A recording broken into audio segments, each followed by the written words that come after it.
কাছে প্রথম এলেন, তো আমি তখন ট্রেজার এনএফটির নাম শুনে চমকালাম যে আমি এই সিস্টেমে আসবো না, ও থাকবে না, ও মরে যাবে, কত চিট ফান্ড চলে গেল, এ চলে যাবে। তো রঞ্জিত পণ্ডিত স্যার প্রথম থেকে যে টেকনিক্যাল পার্ট পুরোপুরি ডেটাবেস দেখালেন, এবং সঞ্জীব বাবু, ওনার কথা না বললে নয়, পুরোপুরি 2 ঘন্টা ধরে ট্রেজার এনএফটির পুরো ডেটাবেস বলতে থাকলেন।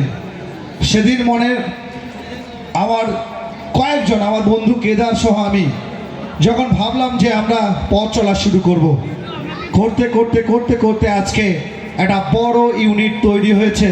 এটা খুব একটা বড় নয়, আমরা দৃঢ় আশাবাদী রঞ্জিত বাবুর নেতৃত্বে আমরা একটা বৃহত্তর ইউনিট মেদিনীপুরের মধ্যে সব থেকে বৃহত্তর ইউনিটের উপহার দেব, সেটা 2025 সালে। আজকে আমি এই মঞ্চে আশা রাখছি, আপনাদের কাছে প্রতিজ্ঞা করছি একটা বৃহত্তর ইউনিটে পরিণত করব।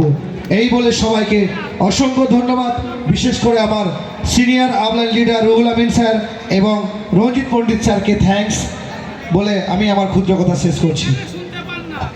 তো আমি অনুরোধ করব আমাদের ইউনিট নিয়ে আমাদের রঞ্জিত পণ্ডিত স্যারকে 2-1টি কথা বলার জন্য, প্লিজ স্যার। সত্যি আমি